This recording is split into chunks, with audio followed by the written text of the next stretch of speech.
Assalamualaikum warahmatullahi wabarakatuh. Perkenalkan, saya Zitina Syarif dari kelas 8B.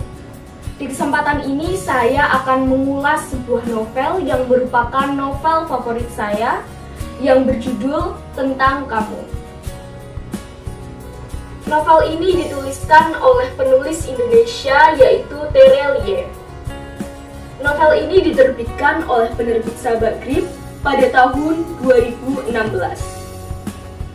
Singkatnya, Zaman Zulkarnain, seorang pengacara dari Thomson & Co, diberi tugas untuk mengurus harta warisan dari Sriningsih, yaitu perempuan asal Indonesia yang meninggal di panti jompo di Paris. Setelah mendapatkan berkas-berkas yang ada di firma hukum tersebut, Zaman memulai perjalanannya dengan pergi ke panti jompo di mana Sriningsih meninggal. Singkatnya, di sana ia bertemu dengan Eime, petugas panti, dan di sana Eime memberikan sebuah diari milik Sriningsih kepada Zaman. Diari itu merupakan petunjuk utama Zaman untuk melakukan perjalanan mencari informasi tentang keluarga Sriningsih ataupun siapapun orang yang berhak untuk mendapatkan harta warisan Sriningsih. Diari Sriningsih terbagi menjadi bagian-bagian yang dituliskan sebagai juz.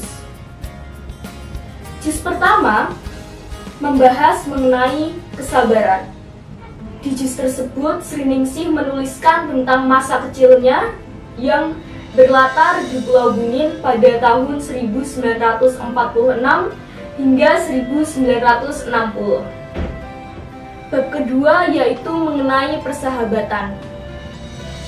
Berlatar di suatu madrasah di Surakarta, bab ini menceritakan tentang persahabatan Sriningsih dengan kedua sahabatnya yang sangat baik, namun secara tiba-tiba berubah menjadi suatu kedengkian yang sangat mendalam. Pada bab ketiga, membahas tentang keteguhan hati. Sriningsih akhirnya memilih untuk pergi ke Jakarta untuk mengadu nasib. Namun, saat Zaman mencari informasi di sana, ia tampak kesulitan lantaran suasana kota di Jakarta saat Sriningsih berada di sana dengan saat ia mengunjunginya sudah sangat berbeda. Banyak sekali tempat-tempat yang sudah digusur dan dijadikan sebagai tempat yang baru. Juz keempat membahas tentang kisah cinta Sriningsih dengan pemuda keturunan Turki bernama Hakan. Ada rasa haru, suka dan duka, dan tawa bahagia di dalam bab ini. Pada bab kelima adalah bab terakhir yang membahas tentang memeluk semua rasa sakit. Pada akhirnya Sriningsih mampu mengikhlaskan semua masalah dan persoalan yang selama ini menimpa dirinya. Sriningsih yang awalnya tinggal di London, secara tiba-tiba ia pindah ke Paris tanpa diketahui oleh orang-orang terdekatnya, bahkan keluarga yang merupakan pemilik dari apartemen yang dia tinggali waktu di London. Di Parislah ia menetap hingga akhir hayatnya di panti jompo di kota itu.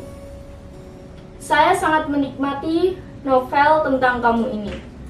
Semua hal benar-benar dijelaskan secara terperinci, dan alur yang disajikan dalam novel ini membuat saya tidak menyangka bahwa alurnya akan menjadi seperti itu, sehingga saya terus penasaran untuk membuka halaman-halaman selanjutnya dari novel ini. Tetapi saya juga menemukan beberapa kekurangan dari novel Tentang Kamu ini. Pertama, novel ini bisa dibilang cukup tebal sehingga beralur cukup lambat. Jumlah halamannya sendiri 524 halaman. Dan bagi orang yang tidak terbiasa membaca buku yang tebal, mungkin akan merasa bosan di tengah-tengah membaca novel ini. Yang kedua adalah mengenai tur yang ada di novel ini. Blurb yang ada di novel ini tidak menyampaikan langsung apa yang dituliskan, sehingga mungkin pandangan pembaca ketika membaca blurb dengan setelah membaca isi dari novel ini akan berbeda. Contohnya seperti saya yang mengira genre dari novel ini adalah romance, tetapi ternyata setelah saya membaca lebih lanjut,